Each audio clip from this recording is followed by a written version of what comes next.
સુરત જિલ્લાના માંડવી તાલુકામાં ધર્મ પરિવર્તન અને દુષ્કર્મની ઘટના બની.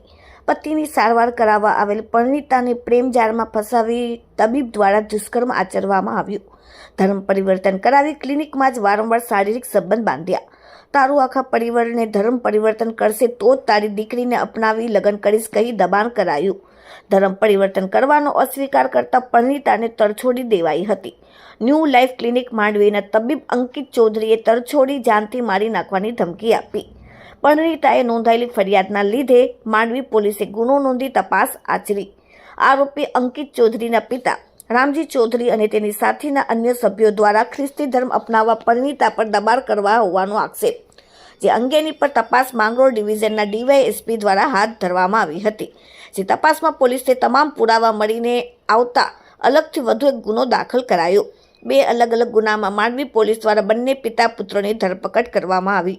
ધરપકડ કરાયેલ બે પૈકી એક રામજી ચૌધરી માંડવીની સરકારી શાળાનો આચાર્ય, માંડવીની પીપલવાડા શાળામાં આચાર્ય તરીકે પદભાર ઉપરાંત the Pray for Everlasting Life Charitable ટ્રસ્ટનું પણ સંચાલન કરે છે, જે ટ્રસ્ટના માધ્યમથી ખ્રિસ્તી ધર્મનો કરે છે પ્રચાર પ્રસાર. રામજી ચૌધરી અલગ અલગ લોભ લાલચ સહિત પ્રલોભન આપી ધર્મ પરિવર્તન કરાવતા હોવાના પુરાવા મળ્યા. હમણાં સુધી બંને આરોપીઓએ કેટલાક લોકોને ગેરકાયદેસર રીતે ધર્મ પરિવર્તન કરાવ્યું તેની તપાસ શરૂ કરવામાં આવી. આરોપીઓના બેંક એકાઉન્ટોની પર તપાસ શરૂ કરવામાં આવશે. Bureau report, daily India TV, Surat. Mandvi police station ખાતે ગયા મે મહિનામાં એક ગુનો દાખલ થયેલો, જે ગુનાની વિગત એવી હતી કે એની અંદર જે પીડિતા છે એ પીડિતા ત્યાં માંડવીના જે ડૉક્ટર છે અંકિત ચૌધરી, એમના સંપર્કમાં આવેલા અને ત્યારબાદ અંકિત ચૌધરીએ 2 વર્ષના સમયગાળા સુધી એ બેનનું લગ્નની લાલચ આપી અને શારીરિક શોષણ કરેલું એ બાબતનો ગુનો દાખલ થયેલો, જેમાં આરોપીની વિરુદ્ધમાં જે તે વખતના તપાસ કરનાર અધિકારીએ કાયદેસરની કાર્યવાહી કરેલી. ત્યારબાદ તપાસ દરમિયાન જે પીડિતા છે એ પીડિતાના કહેવા મુજબ આ જે આરોપી અંકિત ચૌધરી છે એના પિતા રામજીભાઈ ચૌધરી અને અન્ય લોકો જેમણે જે પીડિતા છે એ પીડિતાને ધર્મ પરિવર્તન કરાવેલું અને પીડિતાનો સમગ્ર પરિવાર છે એ પણ ખ્રિસ્તી ધર્મ અંગીકાર કરે એ પ્રકારે પીડિતાને વાત કરવામાં આવેલી. ત્યારબાદ આ બાબતની ગંભીરતા સમજી આ ગુનાની જે તપાસ છે એ તપાસ જે તે વખતે માંગરોળના ડીવાયએસપી શ્રી બીકે વનાર એમને સોંપવામાં આવેલી. આ તપાસ દરમિયાન એમણે વિગતે તપાસ કરતા જે પીડિતાના આક્ષેપ હતા અને પીડિતાના પરિવારજનોના જે આક્ષેપ હતા એમાં સત્યતા જણાઈ આવેલી અને એમાં જરૂરી પુરાવા જણાઈ આવતા એ પુરાવાને આધારે નામદાર કોર્ટમાં ગઈકાલે ગુજરાત ધર્મ સ્વાતંત્ર્ય અધિનિયમની જે સંલગ્ન કલમો છે એ કલમો ઉમેરવાનો રિપોર્ટ કરવામાં આવેલો છે અને ધર્મ પરિવર્તનનું જે ગેરકાયદેસર રીતે કૃત્ય કરેલું છે એ બાબતે એના જે મુખ્ય આરોપી છે રામજીભાઈ ચૌધરી, જે લાખ ગામના રહેવાસી છે અને પીપલવાડા મુખ્ય શાળાના પ્રિન્સિપાલ છે, એમની ધરપકડ કરવામાં આવેલી છે.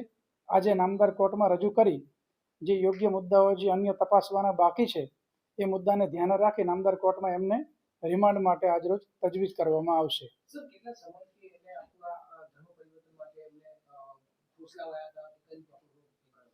આ કિસ્સો જે છે એ મે મહિનામાં જે ગુનો દાખલ થયેલો એ પહેલાનો કિસ્સો છે, પરંતુ જે ટ્રસ્ટ જે છે એ ટ્રસ્ટનું નામ છે the pre four ever lasting Life charitable trust. આ ચેરિટેબલ ટ્રસ્ટ 2014માં નોંધાયેલું છે અને ત્યારબાદ આ ટ્રસ્ટના જે મેમ્બર અને પ્રમુખ છે એમાં તમામના વ્યક્તિગત રોલ બાબતે તપાસ કરવામાં આવશે અને અગાઉ આ પ્રકારનું કોઈ કૃત્ય કરવામાં આવેલું છે કે કેમ એ બાબતની પણ તપાસ કરવામાં આવશે.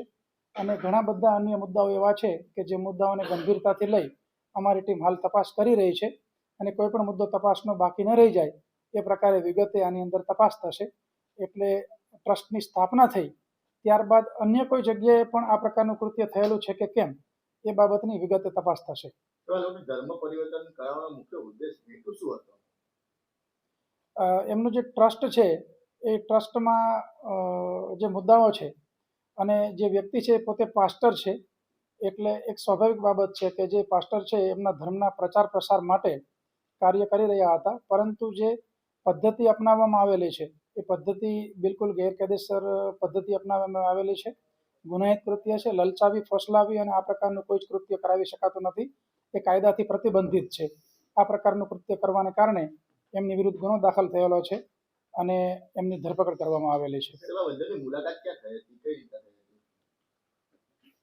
જે પીડિતા જે છે એ અગાઉ મેં આપને વાત કરી એ મુજબ મે મહિનાની અંદર સામે જે આરોપી છે ડૉક્ટર અંકિત ચૌધરી એમની વિરુદ્ધમાં ગુનો દાખલ થયેલો હતો અને આ જે ધર્મ પરિવર્તન કરનાર વ્યક્તિઓ પૈકીના જે મુખ્ય વ્યક્તિ છે એ અંકિત ચૌધરીના પિતાશ્રી છે, એટલે એ રીતના એ લોકો સંપર્કમાં આવેલા હતા.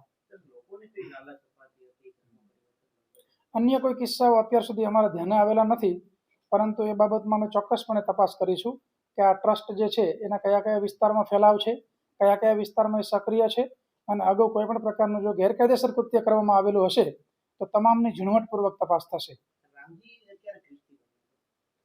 એ બાબતોની અમે તપાસ કરી રહ્યા છીએ, કારણ કે પ્રમુખ છે એ સિવાયના 11 જેટલા મેમ્બર છે. જે મેમ્બર છે એ પણ અલગ અલગ વિસ્તારમાંથી છે. એ લોકોના પ્રોફેશન શું છે, એમના કોઈ બેંક ટ્રાન્ઝેક્શન અને ઘણી બધી વિગતો અન્ય છે કે જે તમામ વિગતે તપાસ થશે. સર, જે રામજી છે પોતે શિક્ષક છે, શાળામાં આ પ્રકારની કોઈ પ્રવૃત્તિઓ બાળકોને થઈ? બાળકો બાબતની પ્રવૃત્તિઓ ધ્યાનમાં આવેલી નથી, પરંતુ પોતાના ઘરે એ પ્રેયર કરાવતા હોય, અન્ય નાગરિકોને એમના બીજા લોકોને એ પ્રકારની બાબતો ધ્યાને આવેલી છે. એમાં પણ તપાસ થશે, અત્રે પણ તપાસ થશે અને આજુબાજુના વિસ્તારની અંદર કોઈ પણ જગ્યાએ જો એમને ગેરકાયદેસર પ્રવૃત્તિ આચરેલી હશે તો એ બાબતની પણ તપાસ થશે. એ સિવાય પોતે સરકારી નોકરી કરતા હોવા છતાં આ પ્રકારના કૃત્યમાં સંડોવાયેલા છે, જેથી સુરતના જે પ્રાથમિક જિલ્લા શિક્ષણાધિકારી છે એમને પણ અમારા દ્વારા ઇન્ફોર્મ કરવામાં આવેલું છે, જેથી કરી એ લોકો જો કોઈ વિભાગીય કાર્યવાહી કરવાની થતી હોય તો એ મુજબ એ લોકો પણ કાર્યવાહી કરી શકે. સર, આપણે કહ્યું કે બેંકની તપાસ કરવામાં આવશે, તો શું શંકા લાગી રહી છે કે વિદેશી ફંડિંગ કે કોઈ ફંડિંગ પૂરું પાડતું હોય આ માટે?